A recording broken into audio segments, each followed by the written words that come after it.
Good afternoon, distinguished panelists, delegates.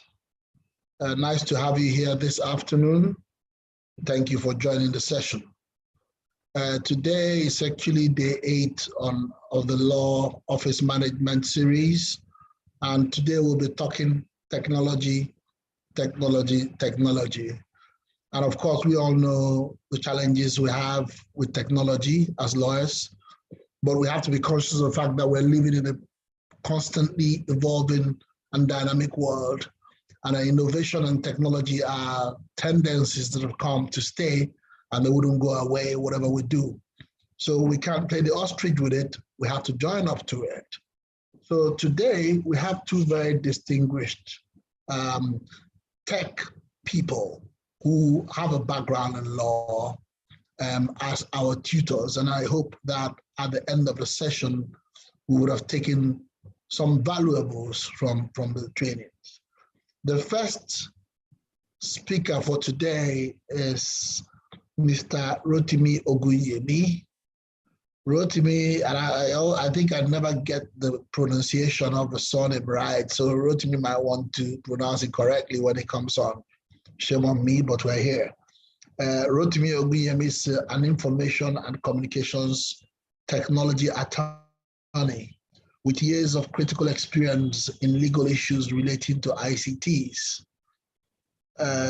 especially of the commercial legal practice and core expertise in handling a lot of ICT-related things.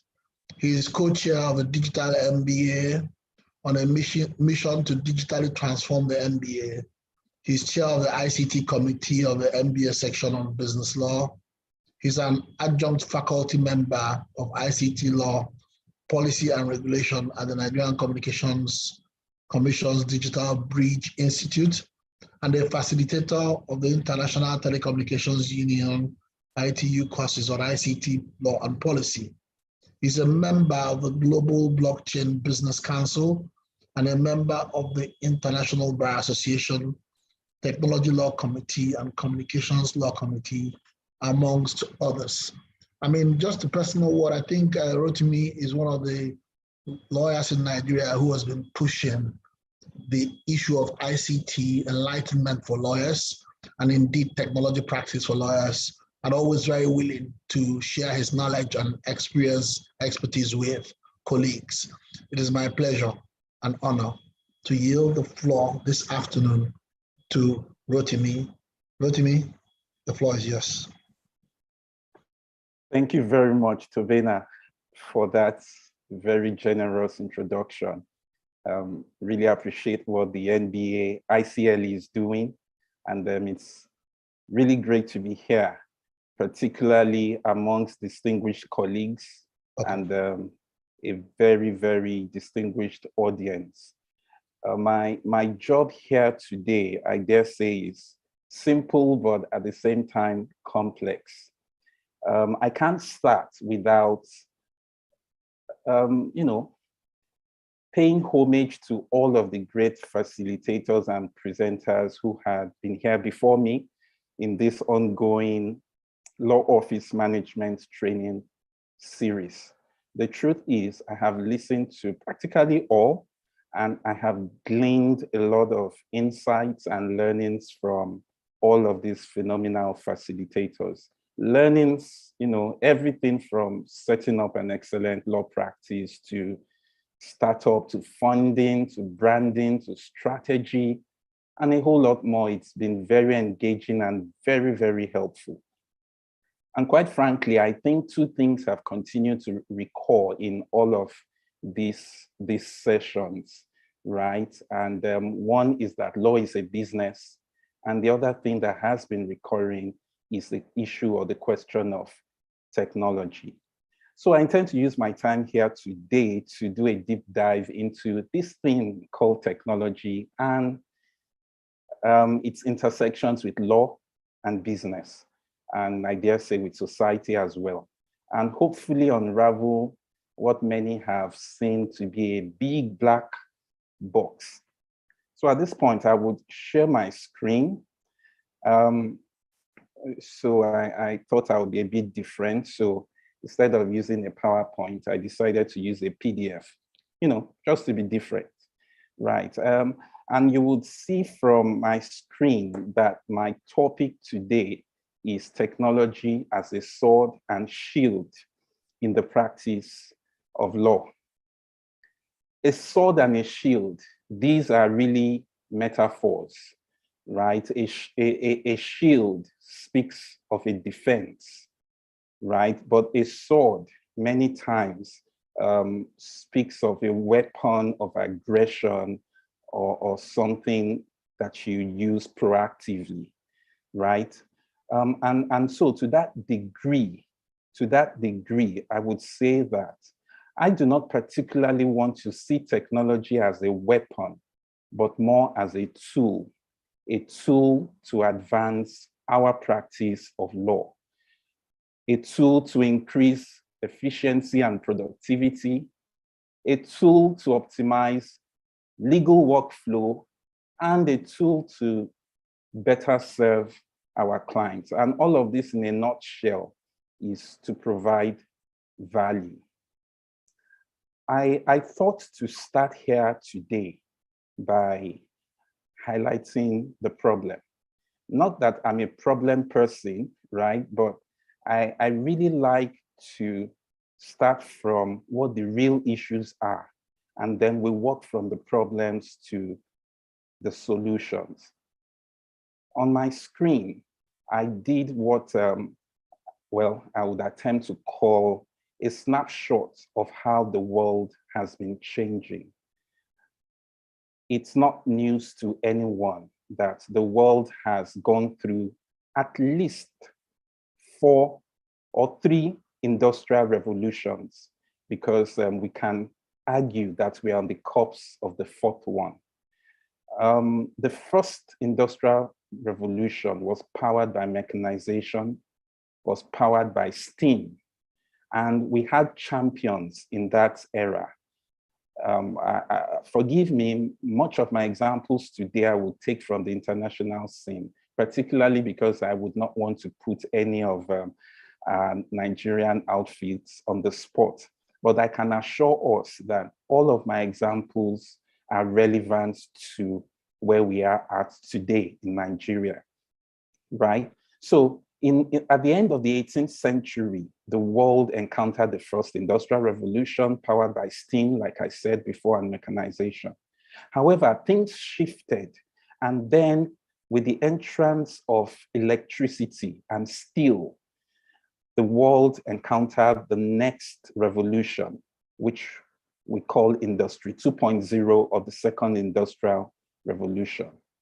But of course, by the early 70s, the world again was confronted with another technology revolution. This time, it's the digital revolution. And for those who know, this started from the days of the IBMs, then Microsoft, and on and on. Now, the world is on the cusp of what we call the 4th industrial revolution, or Industry 4.0. Going through all of these changes in the world, one thing is clear. The champions during the first industrial revolution were not the same in the second and in the third, and now as we settle into the 4th. And you will see on the slides that going into the second to the 3rd industrial revolution, we had companies like US Steel, General Motors, ExxonMobil. But when the world shifted into the digital revolution, companies like IBM came on the scene, the Microsofts. And today, we have the powerhouses like Apple, Facebook, and the likes. But we cannot but observe that it appears that in this changing world, the legal services industry, of which we play a critical role, appears not to be moving as fast. One of the greatest impacts of the 4th industrial revolution is a deluge of data information. And it's no news to anyone that the legal services industry has been one of those that has been confronted with vast troves of data and information. And of course, the technologies powering this fourth industrial revolution are technologies such as artificial intelligence, big data analytics, cloud computing, and the Internet of Things. And there are quite a lot more. Now, this is it. The legal services industry has to change. And this just brings me to the next thought I intend to share with us. And this is the concept around innovation and transformation. So if we truly live in a changing world, and we have established that technology is one of the major drivers, of this change, then it stands to reason and to logic that even our clients are changing. The needs of our clients are changing. Society is changing. Everyone would agree, or you may agree with me, that because of the change that society has gone through, driven again by digital technology or technology generally, clients today are now used to faster service. And so your clients, my clients, want faster legal service. Clients today want lawyers who can do more, but with less. Of course, clients are used to a digitized society where you get everything else on your app. You get everything at the touch of a button. You get your movies on demand. And so clients have been reprogrammed to expect that same kind of fast, nimble, and agile services from lawyers. And so we can't say it enough that for the legal services space to remain relevant, it then must reinvent itself. It must change. It must change. And what I did on this slide was I decided to look at the magazine Fast Company. And now Fast Company is the leading business magazine, and it focuses on technology, on business, and on design. And the latest issue of Fast Company actually highlighted the 50 most innovative companies in the world, 2022. And there are quite a number of them. And honestly, you can Google this and you would see, I only picked out a few: Apple, Microsoft, Tesla, Spotify, Canva, right? I picked them out for a particular reason. And this is the reason. When you look at the companies who are most innovative, and you also look at the companies who are the most valuable, you will find that there's a correlation. There's Apple. I mean, most valuable companies by market capitalization is the slides I have on here. And you would find that, so necessarily, there's a correlation between innovative companies and profits. So if, like we have heard all through this series, yes, the legal profession is a calling. It's out to make impact. It's out to change society, but it's also out to make money. So it's a business.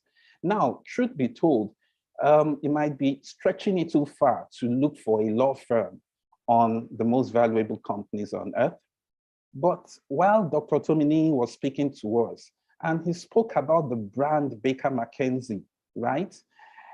I'm thinking it wouldn't be out of place for a law firm someday, someplace, to find a place on this rankings, the most valuable, the most innovative. Now, when you look at the most innovative, there was nothing that had to do with any legal company or legal tech company. The closest was, and just one, was a company that dealt with privacy innovation. So yeah, we wouldn't say we are completely missing, but we can do more. Now, of course, I deliberately mentioned Canva because that is a particularly innovative company, which I would speak more to down the line. And Canva made that list because Canva made all of us designers. and I would explain that, right? So what does this all mean? And I'm getting into the crux of my presentation. It means just one thing for me.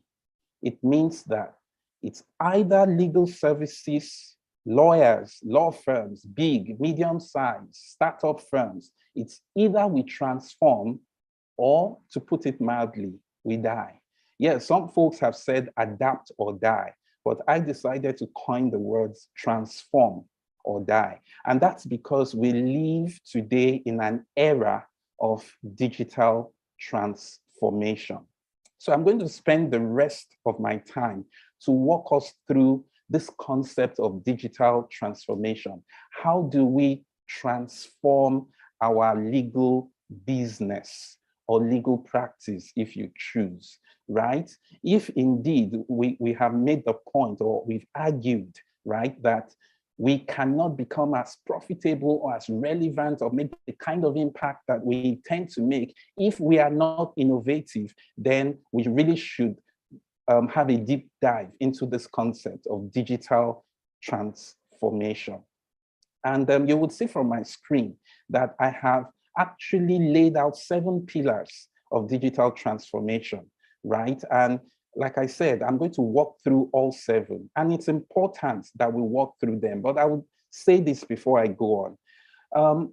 While I go through the 7, you may find out that not everything applies to your firm or to your practice or to what you do as a lawyer, but I assure you that at least one would apply to you. And my recommendation will be that you take it very seriously, and not just internalize it, but you look at applications, and you would find out why. So 7 pillars. 1, we need a transformative leader. Perhaps you are a sole practitioner, you are the leader, right? And so 2, we need a transformation roadmap. A lot has been said in this series, right, about strategy, about ensuring that we have a plan, we have a vision, right? Then we need digital champions. Not only that, we also need to come to this understanding that digital transformation is a marathon. It's not a sprint, it's a journey, right? And so we need to take it step by step. Also, we need engaged people. A lot also has been said in the earlier parts of this series about people. We need an innovative culture. Again, culture is one word that has been recurring in this series. And finally, re-education. So I'm going to start with the first pillar, a transformative leader. I always like to default to John Maxwell's definition of a leader. A leader is not someone who occupies a position. A leader is not a title, but a leadership is just influence. Now, even if you are a sole proprietor, practitioner, you are a leader, right?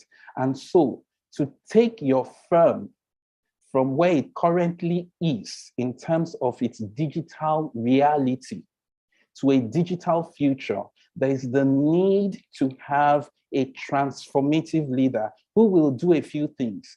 But most importantly, that leader will communicate the vision of digital transformation. This is where we are today, but that is where we are going to. Or this is where I am today, and this is where I'm going to. Set out a vision of a digital future. You may be far from it today, but there's no telling where you will be in 2 years, in 5 years, if you just take that first step, set out the vision. In my other life, I preach. So in case I'm sounding like a pastor, forgive me. But I will go to the Bible a few minutes.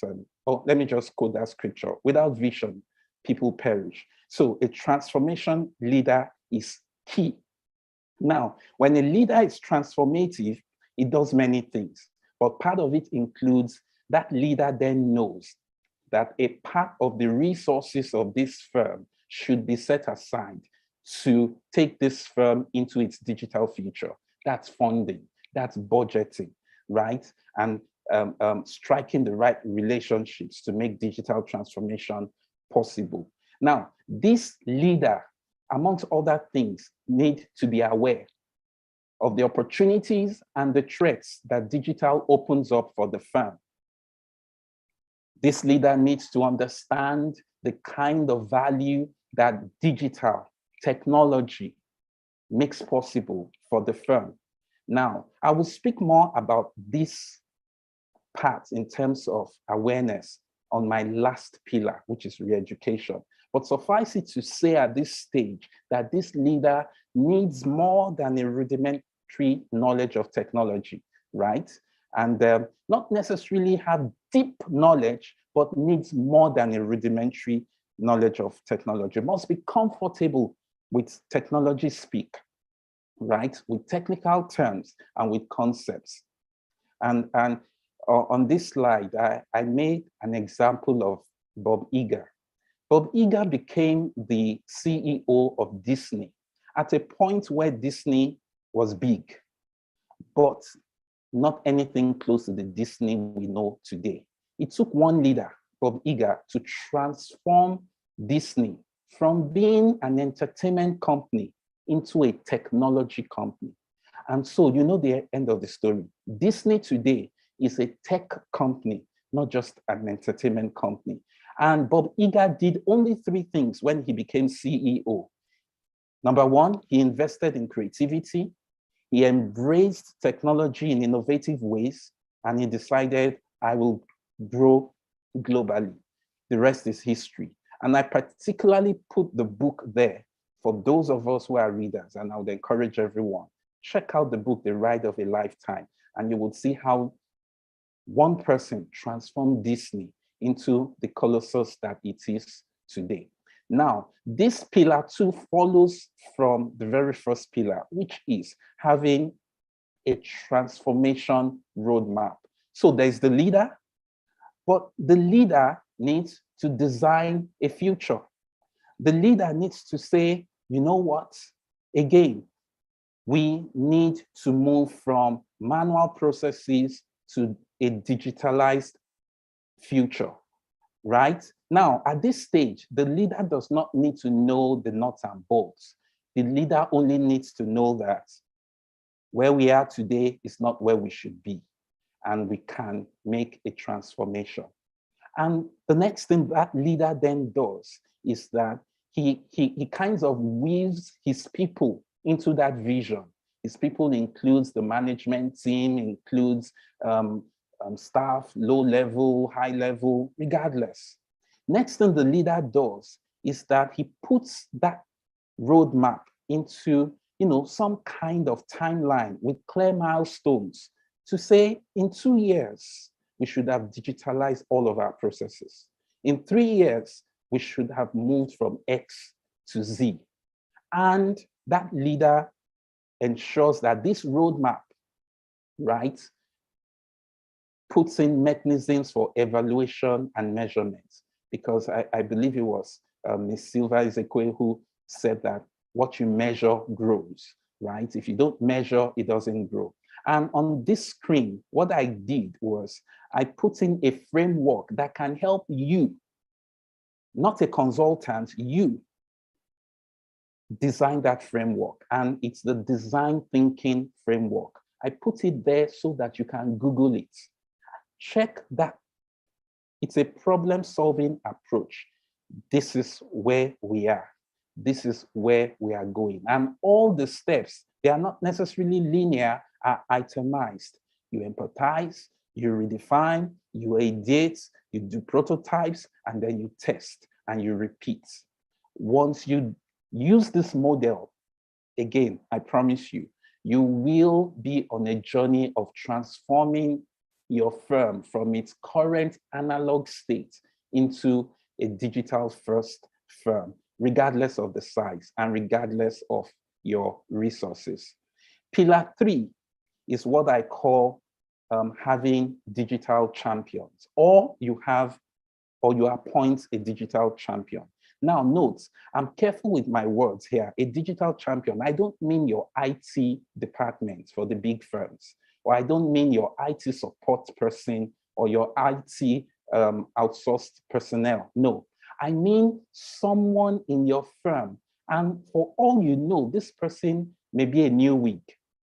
But the only thing is this person should be someone who understands technology, who understands what disruption can do, who understands what digital products can do. Like I said, this person can be a first-year associate in your firm, right? The reason why you need a digital champion, particularly if you are that leader who is not particularly tech savvy, you can lean on your people. You can lean on the tech savvy generation, right? You can look at someone who is a digital native. Like we've heard in this series, the Gen Zs, the millennials, these are digital natives. They grew up with technology. Technology is, they're familiar with technology. They are comfortable with technology. Look at one or two or three of those people in your firm and say to them, you know what? Aside your day job, I'm looking at you guys to help me do the research. Help me think about what we can do next. Help me think about how this organization can evolve into its next phase in its digital transformation journey, right? How can we create new value for clients with digital tools? These digital champions, I assure you, abound today, because we have a generation of law graduates who have this affinity for technology. And honestly, if you have one or two of them in your firm, there's no telling where you would land in terms of your digital future. Again, this is not your IT team. This is not your CTO, even though particularly the large firms, having a CTO is wonderful. The CTO will partner with the leader, the managing partner, to drive the digital transformation journey, and will organize it, will carry the people along. But of course, I need to emphasize the point that the leader of the firm must lead from the front. The leader of the firm must show example. The leader of the firm must channel resources to ensure that this digital future happens, and not just mouth it, but ensure that the money follows the vision. Now, I move to 4, and 4 is, I think, where the rubber meets the road. I call this incremental value add. Now, think about everything we've heard about the law firm, the law practice being a business. What it means is that just like every business, professional services, your law firm has a value chain. A value chain, of course, in layman terms, is just all of those areas in your practice that can provide value to clients. Now, what I did in this slide is to outline 12 areas that make up a lawyer's value chain. For many of us, we already function in quite a number of these areas, or perhaps in most, but maybe we just haven't given a language to them. I'm not going to go through all. These slides will be made available, and then you can research further. But suffice to say that what I categorize as profiling and pitching is what Sylvia Nzekwe has called business development, what Tomini Owolabi has called business development, what Anthony Wache has called business development. But a number of things make up that value category: your branding, your networking, the way you reach out to clients, the way you pitch, the way you sell, right? And all the way your value chain goes into resourcing and communicating your processes, your workflow, your resource planning, then the actual work itself, your brief writing, that's what I call technical and commercial capability, your service delivery, your billing, the way you engage your team in-house, clients relationship, clients education, service innovation. Now, what does this mean for technology? The next slide. You will see on this slide that what I did was I categorized those 4 areas, the 4 compartments that make up the value chain of a lawyer's service delivery.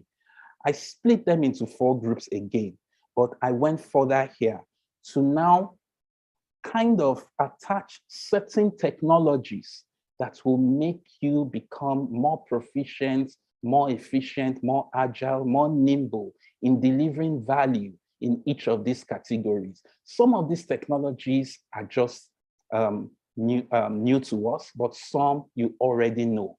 In the business development side, profiling and pitching, you have LinkedIn. A lot has been said in this series about harnessing the power of LinkedIn. Podcasting, right? That's where you leverage on thought leadership. Your website also comes to play here. Google Workspace. You see that thing called Google Workspace, right? It is a phenomenon on its own, but I'm not going to do a deep dive here because the next presenter is going to do a deep dive into all of these technologies. All I have done here is to lay them out to say there are technologies that meet every area of legal services delivery. Now, you will notice where I have Law Pavilion and Legalpedia. That's the area most people digitize in their value chain, right? That's where you do the actual work. And that's fine. But I also included Slack there. And again, Anthony is going to do a deep dive on Slack. That's for team engagement, right? Let me just mention the last one, under connecting and innovating, Grammarly. You see, I mentioned that because, again, Dr. Wolabi mentioned when he was talking about branding, who you are, your identity, what you stand for. And he said something that many may have glossed over, which is people, your clients, expect your writing, your language to be top-notch. This tool, Grammarly, helps you to make sure that you never have any typo again, ever in your writing, in your email. And there's a free version, which will correct every typo. And then there's a premium version, which does a lot more, right? Now, let me move on into the 5th pillar, which is having an engaged workforce. And we've been hearing a lot about people, Now, before I go there, let me quickly say one more thing about pillar 4.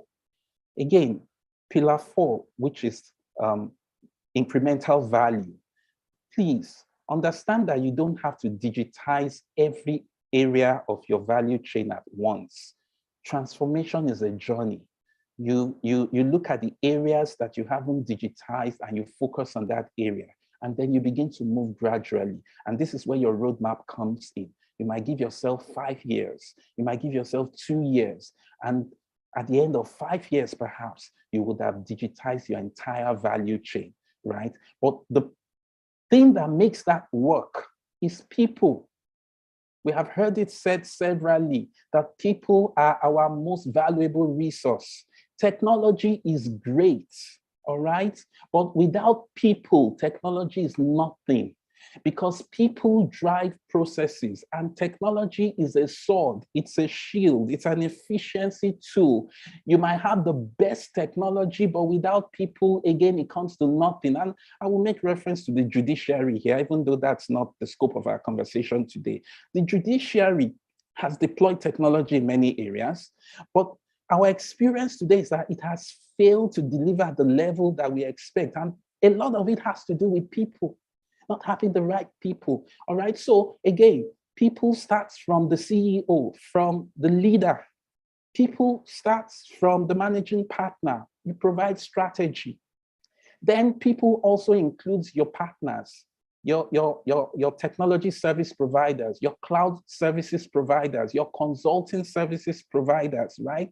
But the point is this: regardless of how big or small you are, you start with yourself and you start with your team, all right? So it's your vision, managing partner. And even if you are not the managing partner, you are a digital champion. Even if you are not appointed a digital champion, appoint yourself. And I'm speaking to the younger demography now, all right? Now, own the vision, even when you bring in consultants, all right? Because it's yours, it's your journey. but it's also a team journey. You don't want to start out a digital transformation journey in your firm and then your team are not carried along. It always fails, all right? So my point is, do not simply delegate your digital transformation journey to an external consultant or to a technology service providers and you just sit down waiting for reports. No, own the journey. Review the progress, whether weekly, monthly, however, but ensure that you set clear and measurable milestones and mandate that these milestones are met. So let me go into pillar 6. Pillar 6, your firm, big, small, average, however, in-house, you must ensure that you instill a culture of innovation. Again, we've heard so much about culture. A culture of innovation is everything.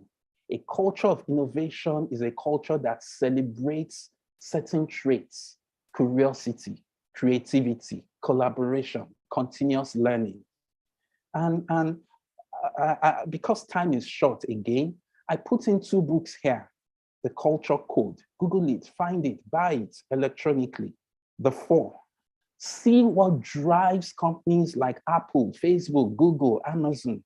If your law practice is a business, then you can do the same things these companies are doing, and you transform your practice by that spirit of innovation. Now I understand that the law practice particularly, yes, we are technologically resistant. Forgive me if I didn't say that right, all right? But we need a mindset shift, all right? I know that we teach case law, and we should, all right? But then maybe we are taking it to an extreme, because part of what case law does to your mindset is that whether you know it or not, it almost attempts to make you uncreative, because what it's saying to you is that if it's never been said before or done before, you shouldn't say it or do it. But that's not the mindset of an average developer or an average person who creates solutions. The average developer wakes up and is thinking, how can I do this better, faster, more efficiently? So we must change our mindsets, all right? We must change our mindset to begin to think more creatively.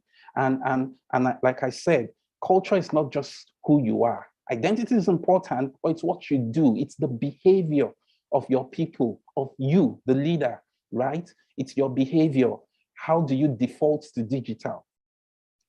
And finally, the last pillar is re-education. Because everything I have said will not happen if we do not re-educate ourselves. And honestly, I think that for re-education to happen within the context of legal services industry, it's going to be majorly self-learning. It will be self-learning. And that's why I decided not to write too much or say too much on this question of re-education, but to refer us to books, to courses, and to resources. Books. I mean, just as an example, I have 4 books here, actually. The Innovators, The Second Machine Age. Go on Amazon, get these books. The Innovators breaks technology down for you. You understand the nitty-gritty of technology. You understand the people who turn this world around, leveraging technology. And you will see how you can do the same in your small practice, in your mid-sized practice, and in your law firm. The Second Machine Age, rather, now speaks to the future. A book like Artificial Intelligence, edited by the Harvard Business Review, is a fantastic resource on the capabilities of AI and what it can do for your practice. Blockchain Revolution, I believe that's the best resource today on blockchain. Those are books. Then there are courses. The courses I listed here, deliberately, I listed them because they are free. Understanding Technologies and Harvard course, it's free. It's on YouTube. CS50 is a Harvard course. It's free. It's on YouTube. Introduction to Financial Technology. You see, you hear things happen in society today about regulation in the fintech space, and for lawyers, we can forgive society when ignorant comments are made. But when you go through a course like Introduction to Financial Technology, the first thing you will learn in that course is that financial technology is not just finance and technology fused together. No, wrong. It's three things. It's finance, technology, and regulation. And once you understand that, you immediately have a mindset shift. And you know that for you to play in that space, you must understand regulation. And you do not see regulation as something to fight, but something to embrace. There's a particular course I took at the Institute of the Future of Law Practice. Certain courses were taught in that course outlay: principles of legal design, legal project management, data analytics. Please Google it. Then I put other resources, and I deliberately ensured that they were magazines, right? Wired magazine, a must read. Technology, even The Economist. Then more specialized magazines like Harvard Journal of Law and Technology. It helps you make sense of this technology space and what you can do. Finally, as I close, I couldn't have gone through this without closing with this very last slide. This last slide is particularly important to me because everything I have spoken about in the last 40 plus minutes is what we call leveraging legal technology to advance our practice of law. But this particular slide is not you leveraging technology to practice. This is you understanding that technology itself is reshaping society. Society today is a digital society. It's a digital economy. That means that everything that lawyers are doing or will do will change. We are being confronted with new legal issues. This is beyond being a practice area. This is reality. But I would speak briefly to those who are thinking, all right, maybe I have a future in technology law as an area of practice. There are just three things you need to avail your minds to. You need to understand technology and its relationship with substantive law. You need to understand the legal framework. And if you know nothing else, you must know the core technology laws in Nigeria, at least beyond globally, technology policies. You understand things like electronic contracts, digital thoughts, cybercrime, fintech, privacy and data protection. And it appears that's one space a lot of our colleagues are going into, and that's great. But I'm saying that there's a lot more.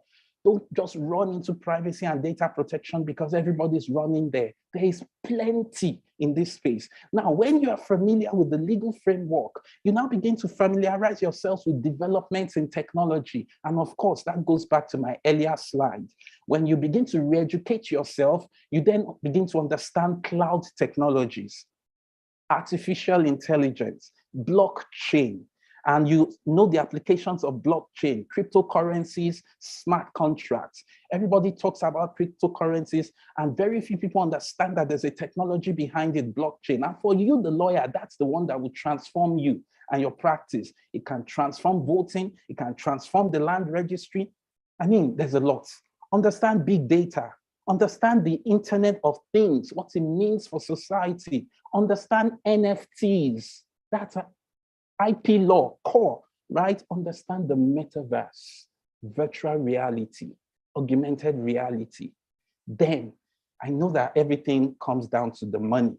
So there's the transactions, right? And once you understand the first two, I promise you that last one follows, all right? But it's a journey from the first two to the last one. If you recall the Malcolm Gladwell 10,000 hour rule, it's going to take you a while. It's not going to happen overnight, and it's also going to cost you in terms of time. I always jokingly say that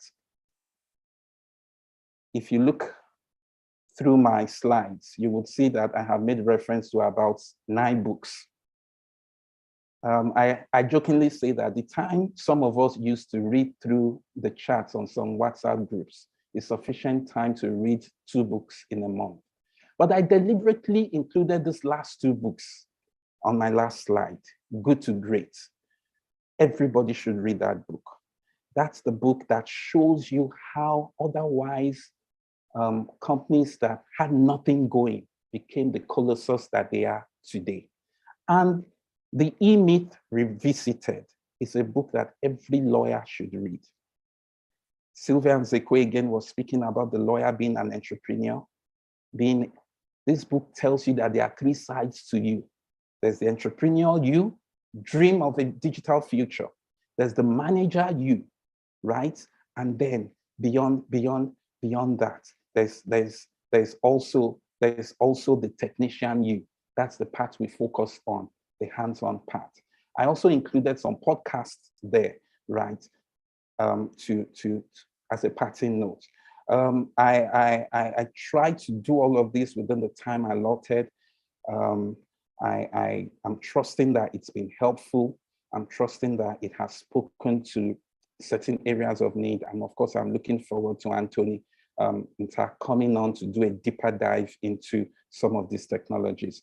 Thank you very much. You all have been a wonderful audience, and it's been my pleasure delivering this session. Thank you. Over to you, Tobena.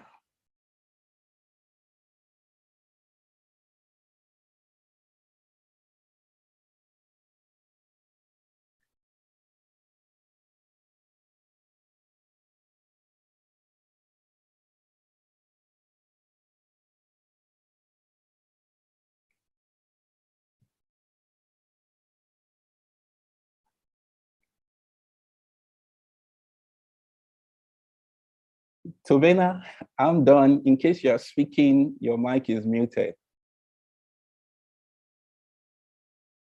Thanks a lot, Rotimi. Thank you very much. Thank you. I will comment after question time, but I want to invite Kunle to handle question time. Kunle Ajagba, are you here?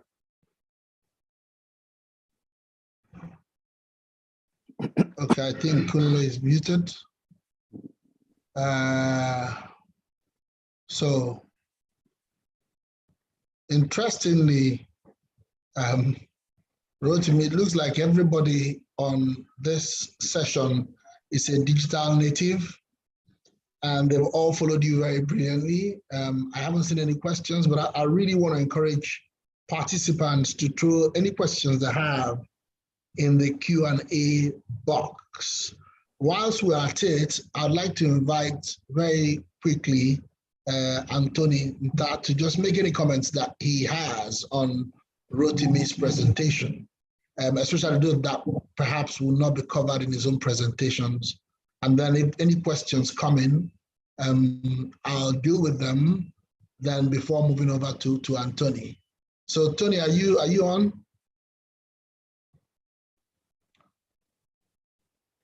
So Rotimi, they're just asking for your slides, which they will get. They're asking for recordings. All recordings are on NBA HQ, our YouTube channel. So everything is democratic. You can find it there. I'll also troll through the comments box to see whether there are any questions there. But Tony, you want to come in?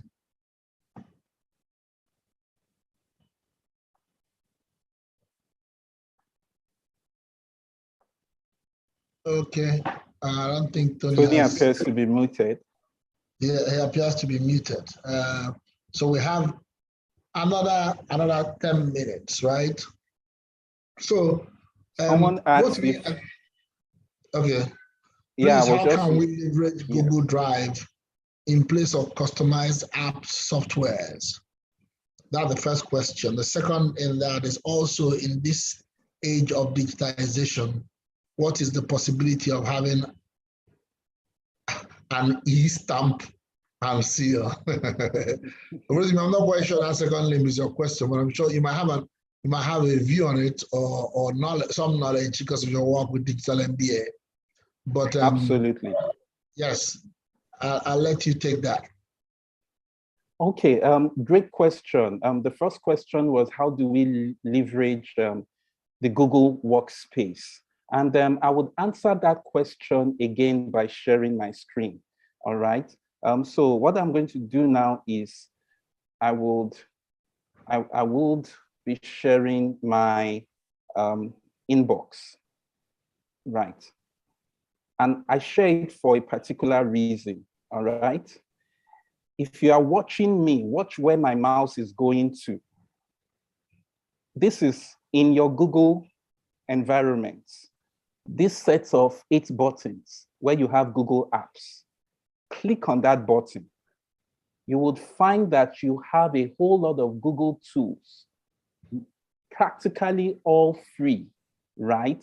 And these tools do wonders. For many of us, we are probably only using the Google email, right? But the truth is, these tools, there's Google Docs, it helps you with collaboration. There's Currents, Google Currents, it helps you to engage your employees. There's Google Meet, that's like the Zoom for Google. There's Google Calendar, there's Google Drive, that's your cloud storage. So when you are hearing cloud computing, Google Storage, at least you have free storage of some gigabytes, right? There's there's Cloud Search. There's Google Sites. That's a web building tool for you. So there's Google Forms for surveys. There's Google Keep for notes. And there's a lot, a whole lot. So quite frankly, you only need time. Time to go and check them out. One, like I said, it's a journey, right? One after the other. And you will be amazed as to the free tools that are available for you to transform your workplace. Second question, digitizing the stamp and the seal. So I work with the Digital MBA. I serve as co-chair. And quite frankly, everything I said here as the 7 pillars for digital transformation applies to everything, including the NBA. And to be honest with you, that's the same pillar, the same framework we are using on this journey to digitally reposition the NBA. Our vision is to birth a digital first bar, a bar that is digital by default. And the first thing we did was to address the issue of identity, or we are doing the issue of identity. Digital services thrive on identity. That's including stamp and seal. If we don't get the identity right, we might end up digitizing, but we'll still have quacks using those digital products. So we are spending a lot of time and resource to overhaul our digital identity system at the NBA. And that's many things. And I will say this here. It started by ensuring that all of our payments were digital. That's our bar practicing fee. For those who are wondering, that's the reason. Because we are going somewhere.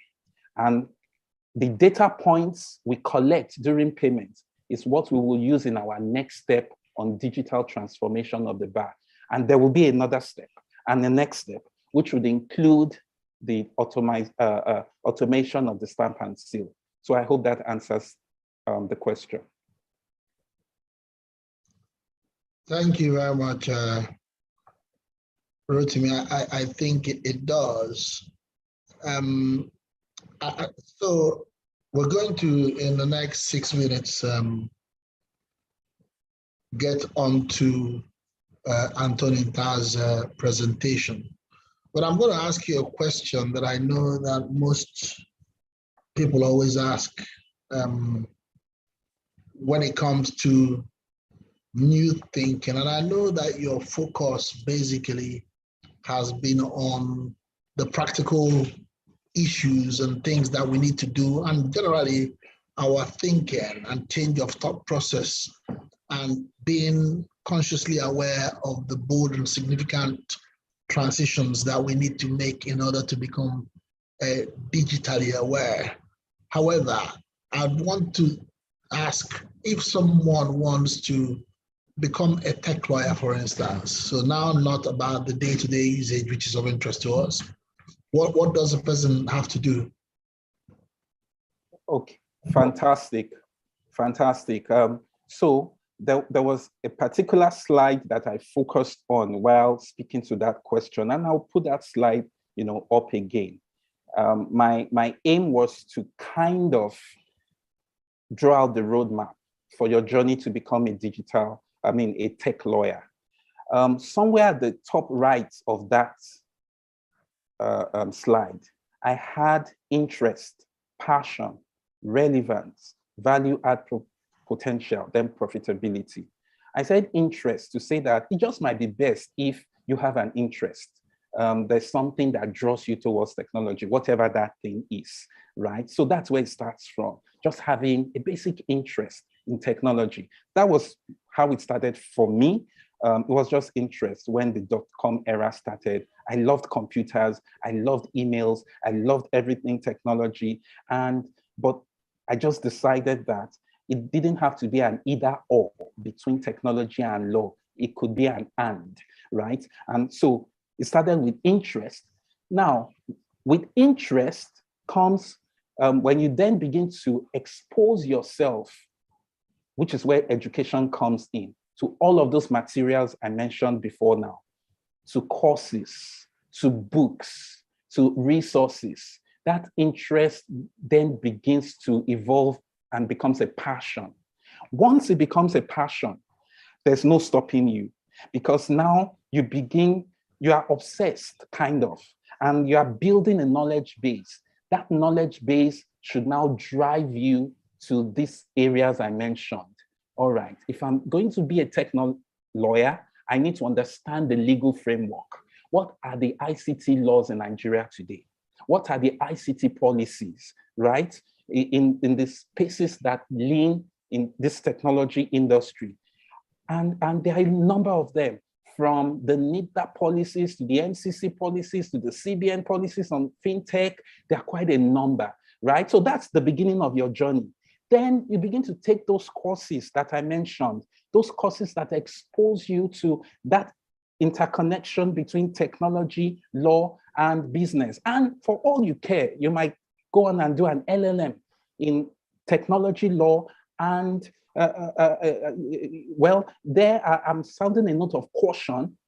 This is not the typical IT masters that you see. You need to investigate the courses. That's why I specifically highlighted a particular course from the Institute of the Future of Legal Practice. And I put some courses up there as well. So these are the kind of courses you are looking for in the schools. You are looking to do an LLM in technology law, right? And once you do that, what I'm saying is the next thing is you then begin to familiarize yourself with the technology ecosystem in Nigeria. Who are the players? And honestly, you're on the pathway to becoming a technology lawyer.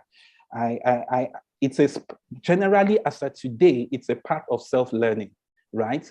Because we know that law school, university does not have any of these learnings as of today, right? So it's self-learning and it's doable.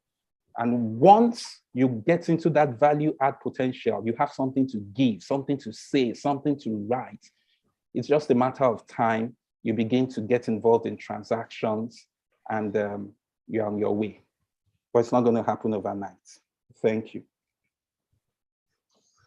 Thank you very much, Rotimi. Brilliant answer to that question. I think we've come to the end of it all for your part of the today's training. I must say a big thank you to you, Rotimi, for a very brilliant delivery, well-considered paper, and interesting insights into where we should be going. I mean, you've always advocated a transition into the new world, and I'm delighted that you accepted to speak to us today. We cannot keep quiet about what is going on. Transition is real. Everything we do now, this pace at which this revolution is going on is terrific, and we just have to be part of it. So, Rotimi, thank you very much. I hope you stay back and listen to Anthony's session, and that if there are other thoughts or insights you want to bring in as a result of his presentation, we're happy to have you do so. So thank you, and God bless you for what you do. Thank you. Will do. Thank you so much. Will do. Thank you. Now we're going to the second presentation for today. I'll very quickly introduce Tony. So Anthony Nta is a lawyer and a software developer. He was called to the Nigerian bar in 2015. In June 2017, he joined a company called Outsource Global, Abuja, Nigeria, working in its legal department. During that same month, he would pick an interest in software development through a friend of his, Abdul, who worked in the IT department of a company. In 2019, he joined the software department of a company on account of a desktop application he had built, which got the interest of the head of IT. In 2021, he organized a 3-month free coding bootcamp for lawyers designed to teach lawyers software development. 105 lawyers enrolled, with 15 making it to the finish line. Anthony currently works for AI Responsibility, an AI company based in California, United States of America, as a remote software developer. He goes by the moniker, the legal debugger. Anthony lives by one rule, that we have it in our powers to begin the world all over again. We have it in our power to begin the world all over again. Very interesting way to close that introduction. It is my, Anthony, we're talking about, in the MBA of today, we're talking about bold transitions. That's actually the theme for our annual general conference this year. Yeah. So having it in our power to create the new world, to make the change, to take us where we need to go is a big way to think. And I hope that at the end of this session, you would have converted most of us who are dinosaur natives to becoming new time digitality. So distinguished colleagues, permit me to yield the floor to Anthony. Tony, welcome. Yeah, can you hear me? Very loud, very clear. Okay, awesome. So I think Mr. Tobena did probably more than enough justice by introducing me the way he did. And I think, so basically an overview of how I love to give my talks. This will be my second talk this year, and probably my third talk in a couple of, I think within 5 months. So I've been doing a lot of talking, probably because I love talking. So I usually know, I know I have an hour for this talk, but I'll try to make it as brief as possible. So within 30 to 40 minutes, I should be done. And then I should give us about 20 minutes to hit me with as many questions as possible.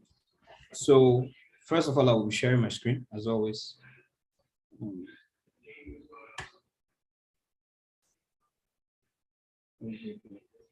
Mr. Tobena, can you pull up, hello? Mr. Tobena, can you hear me, please?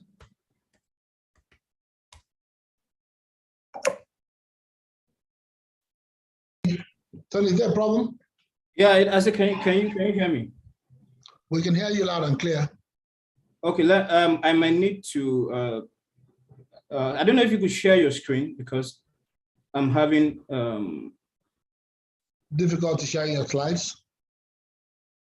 Okay, just hold on a second.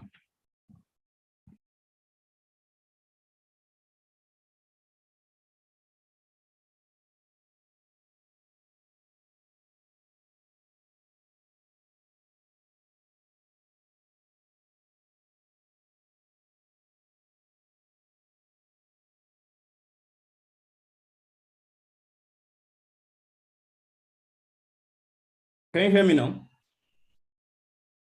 Hello? We can hear you.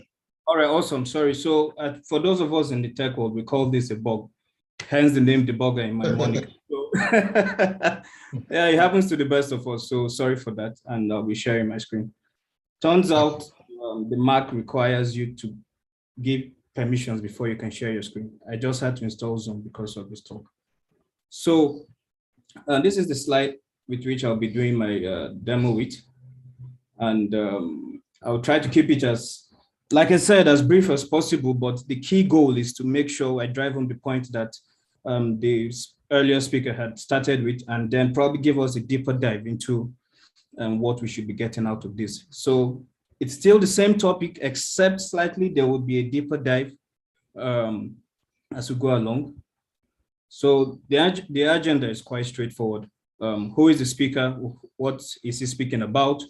Why would you need to listen? What exactly is technology and how can it help the law? Shield or sword, how should we see? How should the law see technology? Use cases of technology in the practice of law, the bottlenecks, conclusions and questions and answers. So this is like an eagle's view of pretty much how I will be shaping this conversation today. So again, I had been introduced, but this is just a little, probably, I don't know, a more customized introduction. So again, my name is Antonita, often referred to as the legal debugger, and I'm a software developer. Okay, I'm a lawyer. Hopefully I'm still a lawyer. I mean, it's been like a couple of years since I last put on the wig and gown, but lawyer called 2015. Christ, I'm 7 years at the bar now. Interesting. But I've been a software developer for about 3+ years, as we can see. Some of these things might not make sense to you. Proficient in Node.js and Ruby on Rails is pretty much the frameworks I use as a software developer. And then I currently work with Autos Global Nigeria Limited. And then most recently, I joined a company called AI Responsibility. They deal with artificial intelligence and they're based in the United States. And today, I think yesterday made it my 30th, my 1 month anniversary with them. Of course, you see my Twitter handle and then my LinkedIn handle as well, where you can find me on either of those social media platforms. And to kick off, what exactly am I talking about? Well, the core of this talk involves tech, the convergence of law and technology, how much of an ally technology is to law, and then identifying the key sectors and parties in the world of practice. And then before I continue, I remember the previous speaker had talked about how we could help lawyers, especially those who are interested in learning about law and technology. And I think if memory doesn't fail me, last year, I had done a boot camp. I think this was it, where we had about 105 lawyers enroll, and we taught them the basics of pretty much intro to technology with my team here. And it was really, really exciting. And I must say, the rate at which a lot of lawyers are crossing over to the tech side is really, really impressive. And the more I have done my or worked as a software developer, the more I have seen how much of an intersection there is between law and software. But the more streamlined approach to this talk would be about how law or how technology can help us in the practice of law, particularly if you're a law firm, big, small, medium, or you're a sole practitioner. There is one way or the other where technology can be of immense help to you. And then why would you need to listen? So probably you're a lawyer thinking of how best you can harness law and technology. You run a law firm and you're seeking to also find out how best you can optimize your law firm's practice. Or if you're someone like me, probably the last one here, your head of chamber told you will not be paid if you do not attend. So whichever reason you are here for, there are a lot of things you would definitely take away from this. Or probably at the end, you are the MBA president, hopefully he's on the call, and you are inclined to further scale up the practice of law through the use of technology. So whichever category you fall in, there is something to take out of this. So what exactly is technology and how can it help the law? Pretty much technology is just using knowledge in a practical use case to solve problems. And as lawyers, that is pretty much what we do, right? We are in the business of making people's life easier and trying to solve problems as much as possible. And that is exactly what, to a certain extent, technology is all about. Trying to automate and make life easy and solve complex problems with presumably simple solutions.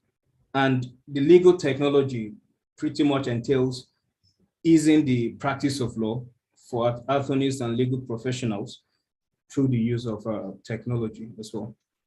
So how technology helps and can help: ease of communication, ease of research, ease of service delivery, reducing the chances of fraud. So for those of us who have been hearing the buzz about crypto and the crypto world, the blockchain to be more precise, we've heard about things like smart contracts and all that. All these things going forward are going to really make it pretty difficult to do some sharp practices. So really exciting times. So shield or sword, how should we see, or how should the law see technology? And it's safe to say we can see it as both a shield and a sword. A shield in the sense that it can help defend the law from its known adversaries. And part of the known adversaries of law practice, as we know today, is time. The time it takes to initiate proceedings up until you get your judgment, and then if you're unfortunate and your adversary is in a good mood to appeal, then we all know how long that takes. The problem of fraud, the problem of unnecessary, there are a lot of things that we do manually that we can pretty much automate. A lot of, should I call it red tapes, and pretty much anything that halts the smooth spinning of the wheel of justice. Those known adversaries, there are key ways in which technology can, and as a matter of fact, has been helping us in this battle or in this fight. So the use cases of technology in the practice of law. And I think this is where we get to the more interesting part. So I'll be listing a couple of technologies which, in my experience, would help us better appreciate or better practice law. So one of those things, I call it ERP Next.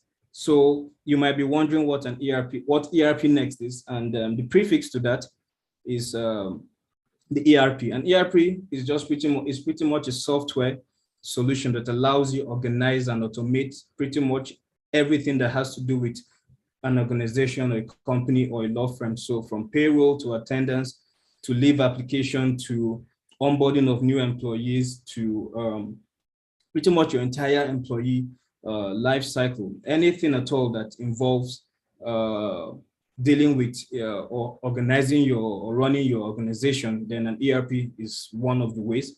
And some of the popular ones, especially for the big law firms here, you probably have used the one called Zoho. We have one called, there's Zoho, but the one that I'll be talking about briefly or introducing you to is ERP Next, because like I had said, one of the key things is to ensure that big or small or even medium law firms should be able to take away some things from this session as to how they can help themselves. Because one of the issues we have with technology has to do with the cost. Most times it's the bigger law firms that can accommodate this cost. So another technology on the list is Slack, which some of us are aware of. And Slack is pretty important because I've seen it as a practice or as a norm where companies use WhatsApp, which is very bizarre to me, to communicate amongst themselves, the employees. So you probably, some of us speaking here, probably are on WhatsApp groups created by our organizations or law firms. And WhatsApp, in my opinion, isn't really the most ideal way to carry out official or work-related communications. And I'll show you how Slack can help with that. Then we have Trello, and Trello is a project management tool which helps you organize projects. So you could see those projects as probably your cases, the cases your law firm is handling, or pretty much anything that your law firm is handling, whether it's a case, whether it's a tenancy issue, whether it's, I don't know, a brief you're trying to, a legal opinion you're trying to write, whatever it is that your law firm is interested in, you can see those things as projects. And what Trello does for you is it gives you the flexibility to be able to create these projects, assign users to those projects, assign tasks to those users based on those projects, and as well assign timelines to those projects. And you can do this in different bots. And of course, it might sound a bit gibberish to you, but I would obviously be sharing some slides to drive home the point. Then, like the previous speaker had equally introduced us to, we have Google Forms. And Google Forms, most of us have interacted with it. We've answered quizzes on it. We've done questionnaires on it. But I'm going to show you how using Google Form can help you create more of an analytics, or you can generate analytics based on Google Forms and do pretty much surveys based on your Google Forms as well. Then we have Google Drive, which is an interesting online, you can see it as your online remote flash drive. That's what I see it as. And Google is so kind, you have about 15 gigabytes free. I've been using mine for like 5 years now, and I haven't exhausted it. And then we have Notion, Discord, of course, LinkedIn. And LinkedIn, again, is another very powerful tool, which a lot of us are on, and we are just there probably to have accounts, but there are really a lot of exciting things you can do with LinkedIn. Jira is like an elder brother to Trello. It's much complex, but it's usually the industry standard, especially over here in the software world or software development world. It's something that it's used for project management as well, and has much more robust features and a pretty decent pricing, depending on how you look at it. And then we equally have Google Chrome bookmarks, which I would equally be sharing as well. Also, I've been trying to move this. So interesting. So ERP Next, like I said, ERP Next is an online ERP solution, and the pricing, like I said, is one of the major bottlenecks that a lot of law firms have. How do we set up an ERP solution, right, that can solve the needs or the problems we're facing? And more importantly, how can we afford this solution? So like I said, Zoho is one of the popular ERP solutions, but one of the problems with Zoho has to do, not the problems, but I mean, it can be quite pricey, right? And the company I work for, Outsource Global, 2 years back, we were working on this project, and we got introduced to this awesome tool, which I'm sharing with you now, called ERP Next.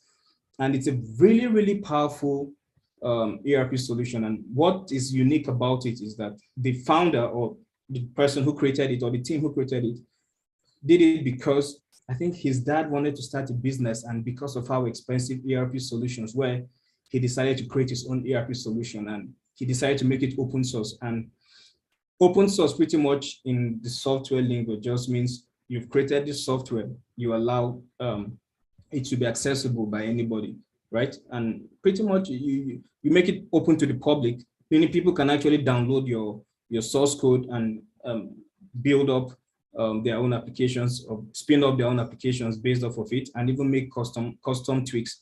And these are luxuries that, for example, Microsoft would not afford you. So why am I showing you this screen? You can see this is the pricing, and for the open source tier, you can see it's $0, meaning it's free forever.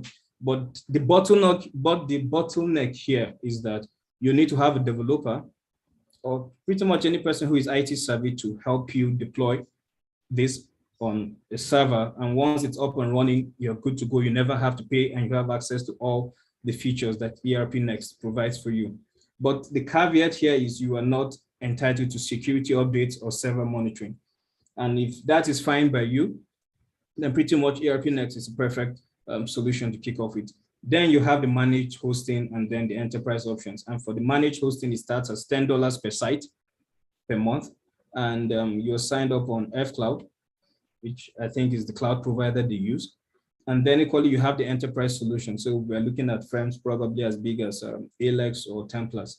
Probably they could go up for that. But the catch is that ERP Next has a pretty neat pricing option. The performance is top notch. The solution we use it to build handled about 6 million users. It was, I think, NPower, the current NPower project for the government. And it was able to handle 6 million users perfectly. And I don't think any law firm is going to be dealing with about 6 million users, at least not for the foreseeable future. So for even the biggest law firm in Nigeria, their most intense workload would be a walk in the park for ERP Next. And next we have Slack. So Slack is a communication platform that allows individuals, firms, and simply any association of persons to easily communicate. And like I said, it's a perfect alternative to WhatsApp. Creating a WhatsApp group, you could have n number of a long list of WhatsApp groups. And the problem with WhatsApp groups is, let's say you've created a WhatsApp group now and you're the head of chambers, and then you've created a WhatsApp group for XYZ law firm. And then there are certain privileged communications you need to have. You then have to create another WhatsApp group based off of that privileged communication. And then probably something else spirals that it's probably on a need to know basis for like 2 persons. You need to create another WhatsApp group. And again, WhatsApp is, in my opinion, just, to chat with friends and family. So it's really not the best option, in my opinion, for carrying out work-related activities. And then another thing about Slack is that it's free, which means, well, it's free, so it suffices for basic communication needs. I've been using Slack and I've never had to pay. I love free things. So, and the free version is pretty much enough for even medium-sized law firms.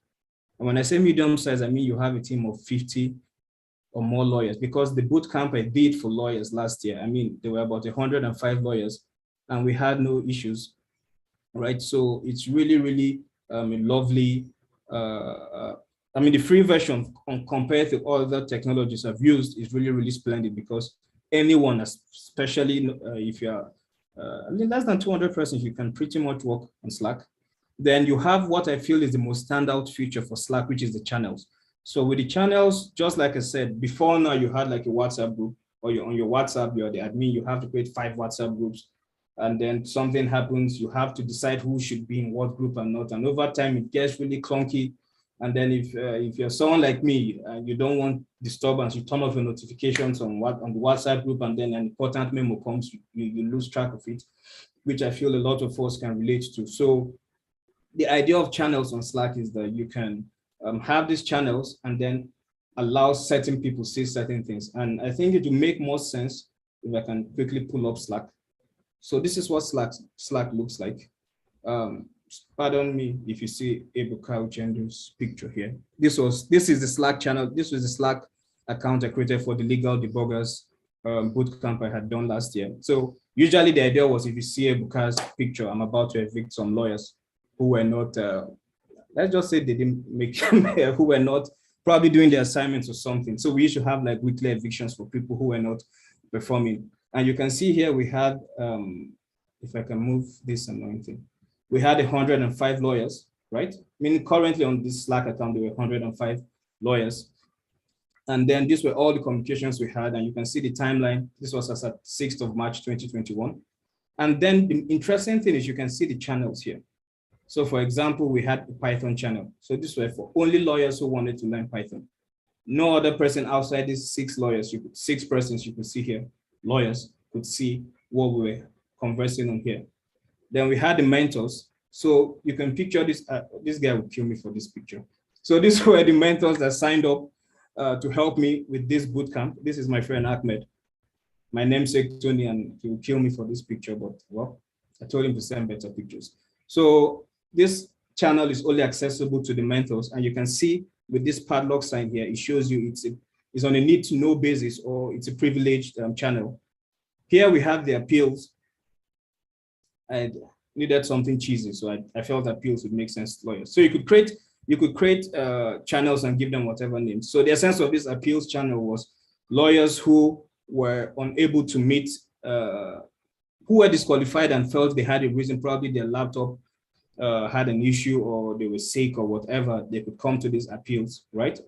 And then they were moved to these appeals, and then if their appeal succeeded, pun intended, if their appeal succeeded, then they would be moved back to the channel or any channel they wished. And then here we had 5 people who were on appeal. And then finally we had the finalists. So these were the 19 lawyers that made it to the end. And I think, yeah, it was a really, really interesting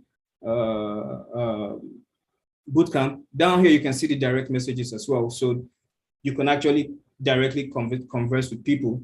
Then I think on the paid version, you can actually call. I think even on the free tier, you can actually call people if you want.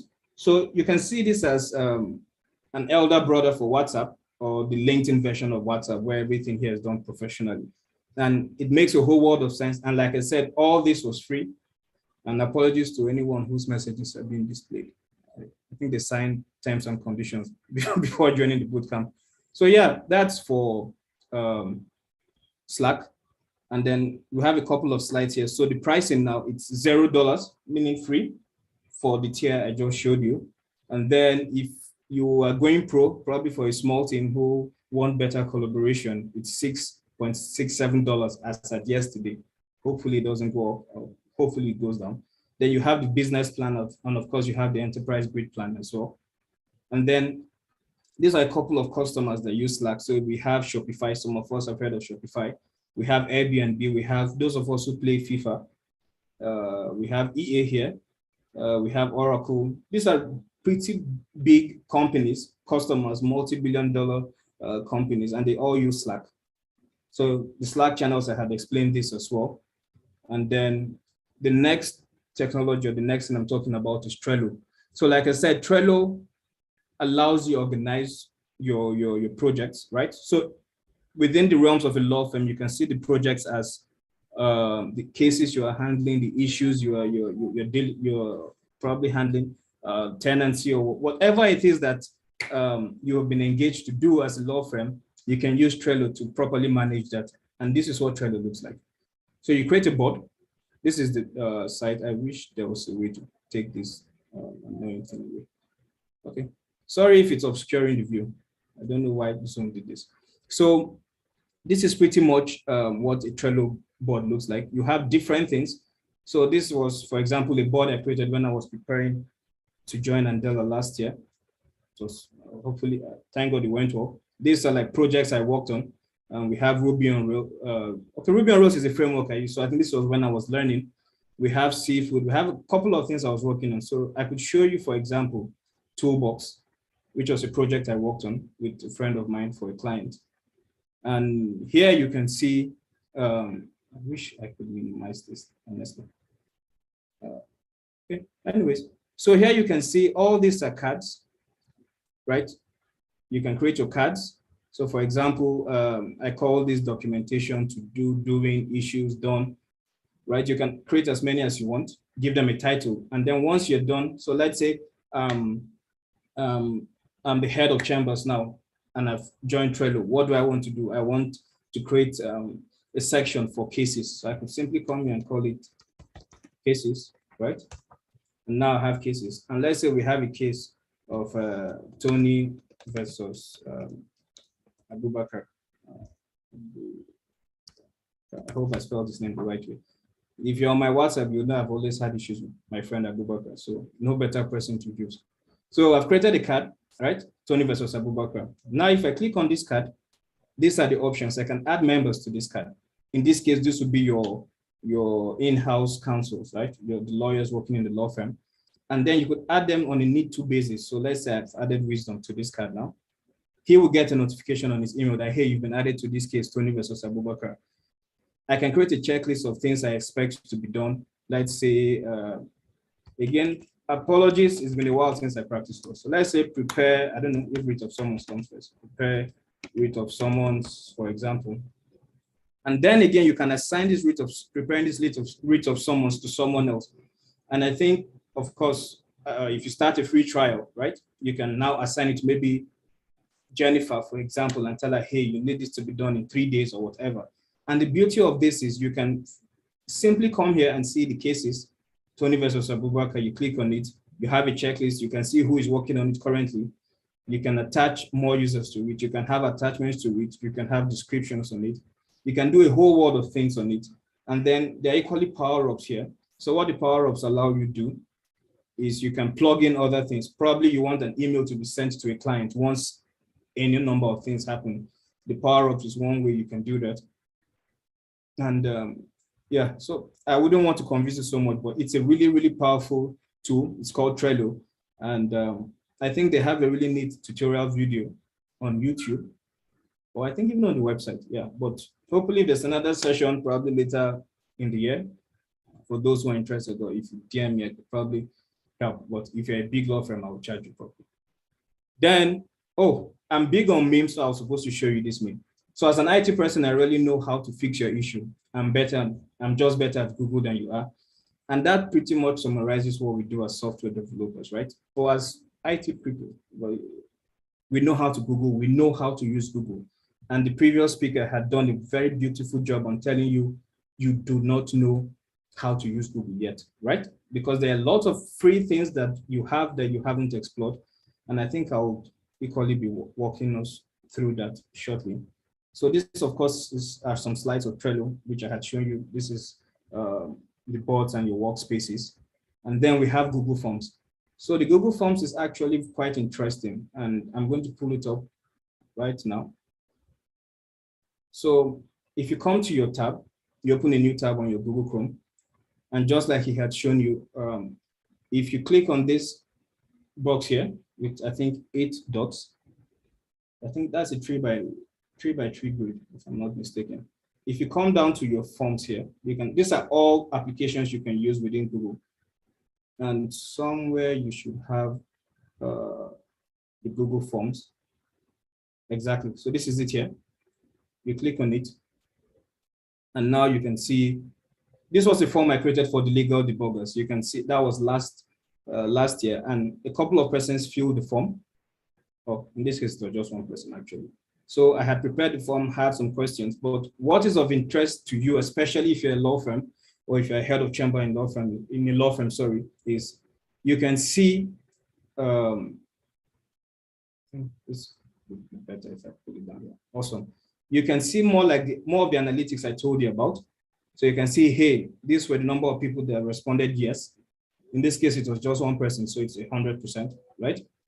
But more importantly, you can export this to like an Excel sheet. And why this is important is, for example, an experience I had, when did I start applying to all these law firms? I think that was 2017, before I joined Outsource Global.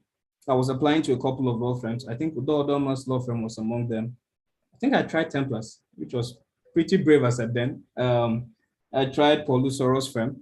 And the sad thing was, and I won't blame these law firms, but most times, and a couple of you must have experienced it, you apply to these law firms and you're just left in limbo. Nobody replies you whether you've been picked. I mean, of course, if your application is successful, they'll get back to you. But if you're not successful, most times you don't get an email telling you that. And it's pretty much not the fault of these law firms, because, for example, a firm like Templars would have hundreds and hundreds of applications coming in.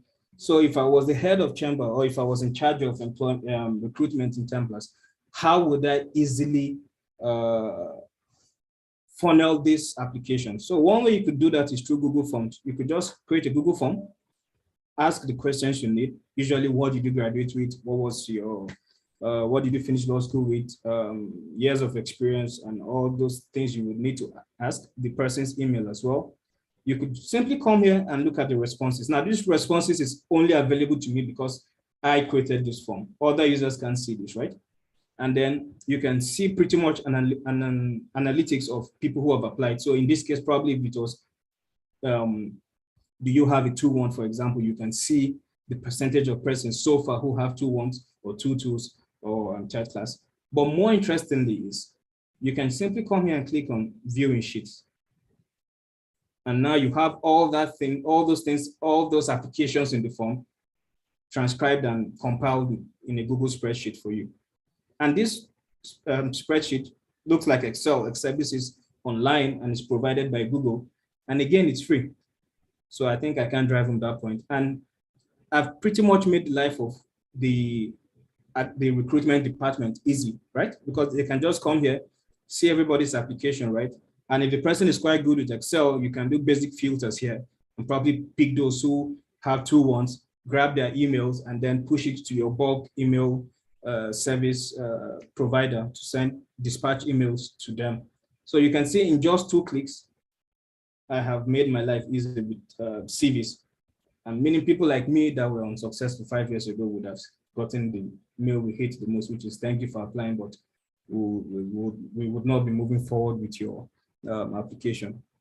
And then that is Google Forms. Again, it's free, provides analytics, allows you export to Google spreadsheets. And then I provided the slides for this as well. And I think I kept to my promise. I said I wouldn't talk too much. So we'll talk about some of the bottlenecks that law firms face when switching to technology. And one of the problems is the learning curve for picking up new technologies, example, Jira. And just like what the previous speaker had said, if you're willing to learn and you have an interest, there's literally nothing you can learn. All it cost me to pick up software development, become a software developer and get to where I am now was 5,000 Naira in 2018 for a Udemy course I paid for. And then without the permission of my former employer, watching YouTube while at the office and learning to code. So thank God they didn't catch me. But anyways, YouTube, a course I paid for, and tons of coffee and hard work, and I got there. So I pretty much believe that same formula can work for everyone. And a perfect place to learn is a website called Udemy.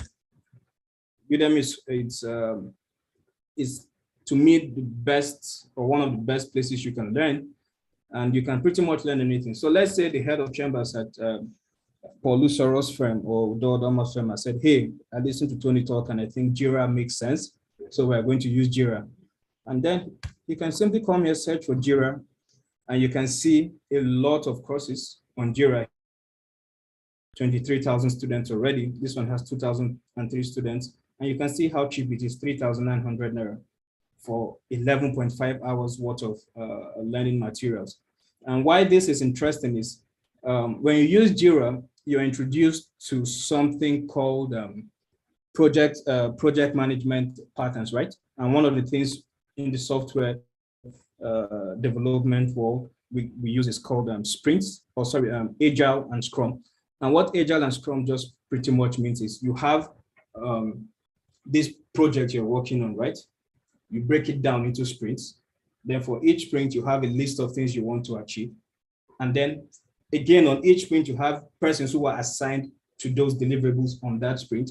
And then you keep doing that iteration until you're done. So if you're a law firm, for example, and you were handling, I don't know, like I said, Tony versus Abubakar's case, your sprints could be, hey, I think some jurisdictions, again, I'm sorry, my law practice or my knowledge of the law is a bit cloudy, but I think some jurisdictions, I think Lagos requires you to adopt an out of court, or I think, is it an arbitration of some sort before you actually go to court. So probably that could be the first sprint. You try to explore an out of court approach. For that sprint, you have certain deliverables, which is probably writing the application, getting the feedback, the paperwork and all that. And then you can assign probably Temple, that's the name of a lawyer, Temple Amadi, for example, to it, or Enya Cheng to it, or whoever, right? And then when you're on that sprint with those deliverables, you can see those who are responsible, and then you give that sprint a timeline, right? And then the next sprint after that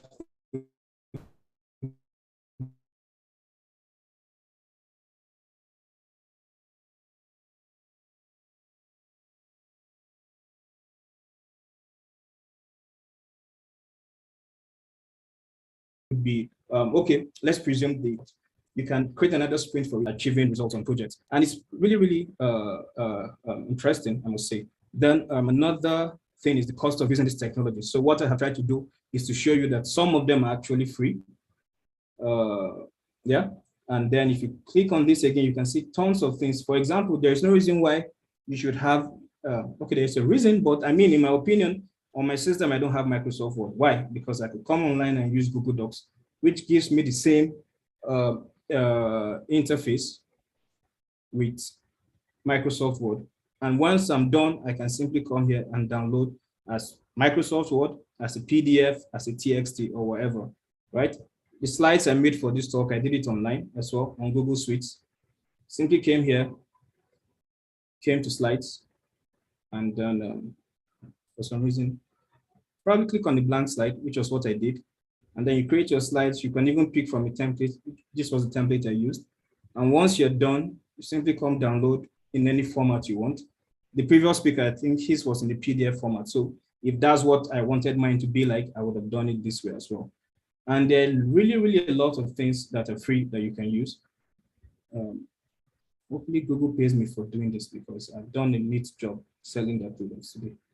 And then you have Google Meet where you can meet virtually, meaning it's an alternative to Zoom. You have Google Sheets, you have Hangouts, a lot of things you can do. And I have 1 more minute to keep up to my promise. So the solutions to the bottlenecks, the learning curve, like I said, you can use platforms like Udemy, Udacity, or edX. You can adopt a project-based learning pattern, which is something I enjoy doing a lot. And then the cost of using these new technologies as well, you can see we have free tiers, which I had shown you, like things like Slack, for example, right?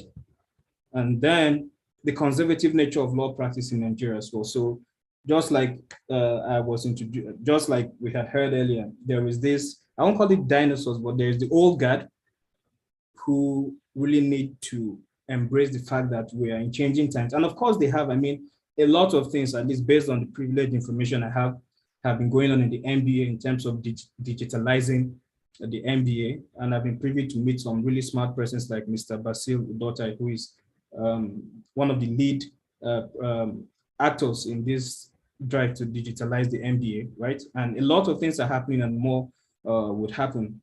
Then another one is, for example, having the Nigerian law school include these technologies as part of the curriculum, right? So, I mean, we go to law school, we have laptops, but I'm pretty sure no one in law school has told you about how to use Google Chrome for this suite on Google to better organize yourself. Or probably the law school could even have a Slack channel for each batch that comes in and creates different channels. So probably you could have a law in practice channel where everything that involves law in practice is discussed in that channel. You have, how would I forget things I studied in law school 7 years back? You could have corporate law. Is that what it's called? Yeah, corporate law. For example, you could have criminal law channel, or the course I hated the most, law in property law. You could have property law channel, which obviously I won't be on that channel. But anyways, you could have channels like that on Slack, and then all communications will be done through that, through those channels on Slack. And it's a way of molding you into being a 21st century lawyer. And I honestly believe that should be it. Oh, Google Drive is another, like I said, an online flash drive, like I call it, or that's what I love to call it. And here you can see legal debuggers here. So this was the folder I created for the bootcamp. This was how I was able to organize 105 lawyers. And we had different batches. So in batch B, each of these lawyers created their own folders, right? Which only them could access. So for example, this was Adebisi Olamide's folder. Only I and Adebisi could access it. And then this was where she would submit her task. And let's just say Adebisi, okay, Adebisi just had a single task. But we had a lot of people who, like you could see Nancy, for example, who made it to the finals. Nancy Nwachuku, well, I think we finished from the same university, if I'm not mistaken, had about 8 or 9 tasks. And you can see, if I click here again, I can see what she had done. And yeah, so like I said, that is Google Drive. Again, it's among the things you can use here. Yeah, this is the list of options you have. And then I think conclusion is technology is a trusted ally. It's never too late to change course. It can accommodate almost all firms, and I believe a lot of firms would have taken a thing or two. And then there's a dire need to inject or embark on adopting the new way of law practice by the relevant bodies, of which the MBA has started this. I've been away from the law school since I was called, so I don't know, but if it has, kudos to it. If not, this is a perfect opportunity for it. And then again, to harness the numbers the MBA has by striking coupons or concessions with some of these tech services. So what this simply means is the MBA can go to Slack and say, hey, we have over 10,000 lawyers in Nigeria. Can you give us a special coupon for lawyers who pay their practicing fee, and then probably give them 20% discount off? And this is something I believe Slack would be interested in doing, for example, if they have, when they know they have this high volume of subscriptions, and the MBA has that numerical power to do this. And then I believe, linked to some of the resources, I believe this slide would be made available to us. So you can check out these resources here. And then finally, alert the end. So this was just my cheesy way of showing off. And to do that, I could easily come here, move this. I hope I don't get in trouble. And then, I mean, I won't be called the legal debugger if I don't show you something. So if I do alert, we end, you should see it pop up. Hopefully it pops up. Yeah. So that is actually the end of this talk. So thank you, and hopefully you join me soon. So how do I stop sharing? Yeah. Oh, Anthony, are you still on it? No, I know I'm done. Okay, brilliant presentation, Tony. I'll just see whether we've got questions in the Q&A box. I can't see any question. I was logged off for a minute. I think I lost those questions if there were any. Rotimi, are you there? Oh, sure, I'm here. Can you see any questions on the Q&A box? Okay, so there were quite a number of questions. Many of them are technical questions. So what I would suggest is perhaps Anthony goes into those into the Q&A box and answer the questions in there. They are just very technical questions here and there. Okay, for someone who claims to be the legal debugger, I'm finding. Okay, I've seen that. Okay, so we have. Hi Tony, please. How can we protect a tech platform, e.g., from a tech from? Sorry, how can we protect a tech platform from a tech point of view and from a legal point of view? To say I build an LMS for something. Oh, okay. So this you're looking at things like how to protect your tech platform. So, I mean, one of the things is, first of all, you're supposed to deploy it on a very safe host. So one of those is AWS, Amazon's web service. And one of the key security vulnerabilities you can have is DDoS attacks, denial of service attacks. You could have XSS attacks. You could have a bunch of attacks. But if you use, for example, AWS, it has a feature, a product called Cloudflare. So what Cloudflare does is you have your website, right? And then probably this is your website, this is Cloudflare. So requests are coming in, Cloudflare filters it. So if you have like people who are trying to be malicious with denial of service attacks, it buffers and prevents them, and then only the good guys or the good requests hit your platform. So a denial of service attack pretty much means I could write a script that will be sending probably 10,000 requests per second, hitting your server. And that would obviously overload your server and make it crash, for example. And there are a lot of ways I can do denial of service attacks. So what Cloudflare does is it can detect, oh, hey, I'm getting a lot of requests from this particular IP address. It appears malicious, and it would actually block that person off for you. So please try and deploy on AWS. Another one is Azure by Microsoft. We have DigitalOcean. It's free. No, why do I keep saying free? It's affordable. It has a free tier, which is equally cool as well. And then I think we have Google Cloud's platform as well for Google Cloud. So the first thing is where you host is very important.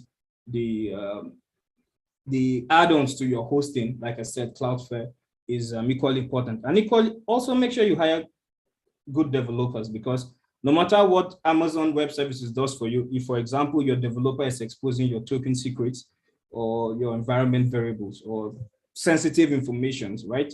Then that could be a problem. So even how he's hosting it can be an issue. So make sure you don't hire someone that'll tell you he will charge you 100,000 naira to build a learning management system. It's obviously going to be a crack for you and something that is prone to security vulnerabilities. Then I think, do I have another? Okay. My friend Abubakar Abdul Wahab actually came to this call, and he's asking me the difference between Scrum and Kanban. And if Abubakar is hearing me, Abubakar, these are lawyers. They are not interested in Scrum. And he had told me he was going to deal with me. We have this serious rivalry that has been going on. And but his question, his question is. Yes, I was going to say that. Please let that slide. It's not for this audience. I mean, he just buzzed me on WhatsApp that I told you I'll deal with you. Okay, we'll see. If we have lawyers who are willing to bail someone from the police station, please buzz me. I think I would have him arrested. Can Trello be accessed by clients as well? Of course it can. So you can add as many people. You can, like I said, grant access. So let's say now Mr. Rotimi is handling the case between I and Abubakar, which definitely he would handle after this session, right?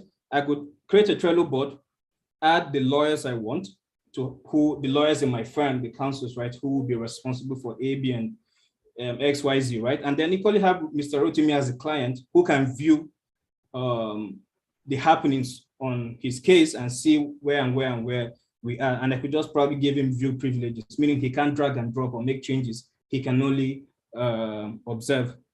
Then also, please, how can we protect source codes as well? Like I said, where you deploy is important. How you develop the application is important. I wouldn't want to go to technical because, again, it might bore some of the lawyers here, but just know where you deploy, how you deploy, who deploys. These three things, if they're done properly, your source code will be properly protected. Then again, if I understand it properly, your source code is pretty much the code you've written, right? If it's on GitHub, for example, it's a platform where it's like an online repository where we push our codes. You can make it private, so you don't make it public. If it's public, then it's open source. Anyone on the internet can see your source code, can probably find vulnerabilities and mess things up for you. So if you make it private, it's only you and whoever you want to see that can see your source code. So that is another way how the online repository you're using for your source code is important. Then we have kindly rebroadcast the YouTube channel for this slide. Okay, I don't think that's for me. All right. Then we have thanks. I think one difference between MS Word and GDocs is tracking functionality for reviews. What is the equivalent icon for this feature in Google Docs? I honestly am not an expert on Google Docs, but I feel if you can reach out to me, we should probably find it out together, or probably just Google the hell out of it. But definitely there should be a way to find that out. Pretty much whatever Microsoft Word has, Google Docs should have it. I haven't had a use case for this, but I'm very sure it should be available. Can the interesting delivery be sent in recorded form to attendees? That will be Mr. Tobena's call to make, but hopefully I think Reeducation Hundain, is that the journalist? I hope, okay, no. Antonio, I think you are good. Okay. I had responded to his question. Okay. Then the last one is, I read, I don't know, Mike Zaba, I think, am I to presume you said you already use Trello? What would you recommend as the best for a staff strength of 45 spread across the country? Because most of the staff can't seem to function well on Trello. If we're looking at project management tools, in my opinion, you have another one called Notion, right? Notion, Notion, I think you'll see it in the slides. It's equally lightweight and easy to use, and it's highly customizable as well. You could try Notion. The learning curve is not as steep as Trello. Of course, the king daddy of them is Jira, which is the most complex, but actually the most powerful as well. And then if they're struggling, probably you might want to know why they're struggling. Probably you could get them a Udemy course on how to use Trello, right? Or probably go on YouTube to check. But yeah, I feel those are options you have. But if neither of these work, then you could probably stick to Notion, which is another perfect alternative. And I believe that should. Have I touched everyone's questions?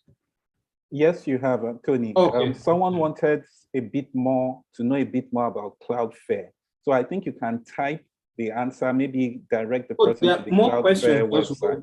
Sorry, more questions just rolled in. Can you please explain Cloudflare?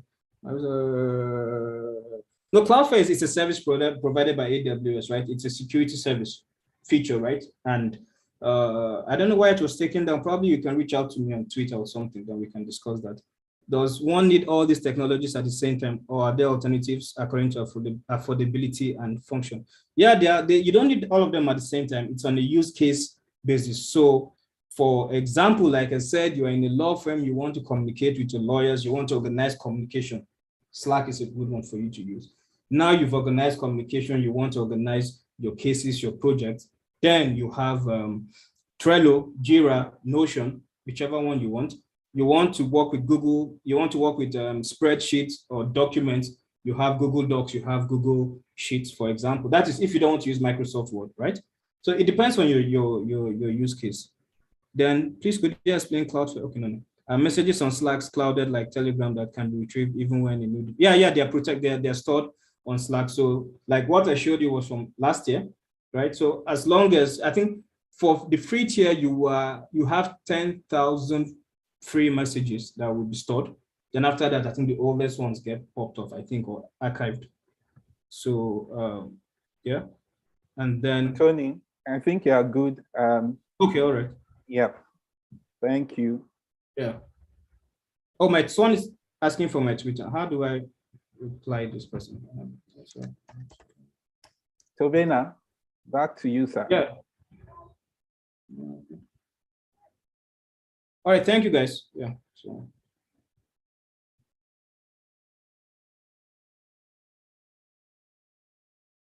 Tobena seemed to be having some technical challenges, but while we wait for Tobena to come and wrap things up, I thought to quickly say this. I mean, fantastic presentation, Anthony, and thank you for unraveling and drilling down. I mean, it's been very, very helpful. I thought to quickly mention to the audience, a fantastic audience, I must say, that so where tech and law is concerned, we can immediately isolate 3 categories of people, and you might fall into one of these 3, right? You might have been on this call just to understand how can I use technology to drive efficiencies in my law practice? How can I use it to be more effective, to be more productive? 1, or 2, you can look at this and say, I really want to understand the dimensions between technology, law, business, and transactions, right? How can I get into this area of practice? And 3, you can be Anthony. That is, you shift from the practice of law per se and just get into tech, right? Now, regardless of the one you do, I believe that what we have done today is to give you a base on which to start out. I will just close out by saying this. Even though I have mentioned 3 categories, right, on this screen, this might be a 4th one, which is there's the opportunity to add more value. And I speak perhaps to the younger demography by adding certain other knowledge to your knowledge of law. So for instance, you might decide that you want to add data analytics skills. And that way you function as a legal data analyst within a firm. Honestly, if 100 people submit applications to a big cheap law firm and you submit an application and you say my competence is, I have competencies as a data analyst, I promise you, your application will stand aside and will be given better consideration. You can also decide, all right, I want to function as a legal project manager or a legal knowledge engineer or a legal business analyst. What I'm saying is there are opportunities and you can decide that, all right, there is a niche within a niche here and I intend to walk down that road. Thank you very much. Back to you, Tobena.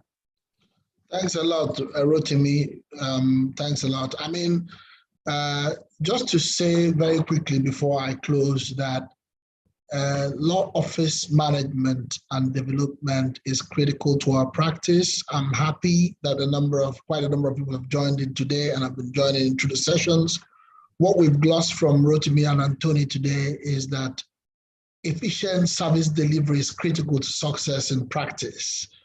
Speed and good case management is actually very essential. Oftentimes as lawyers, we don't remember that we're service providers and the service delivery is critical to the assessment and evaluation that the client has of us. So good, solid back office and technology equipment is very important. And what Rotimi and Anthony have tried to do today, I think, is to actually walk us through easy ways of getting these things done. And my own takeaway is that the level of awareness and interest that we sort of put to these things is what is going to help us improve our service delivery levels, whether we have money or not, or in accordance with the level of resources available to us. So thank you guys. But Anthony, what a brilliant delivery. What an amazing delivery. Thank you very much for breaking it down.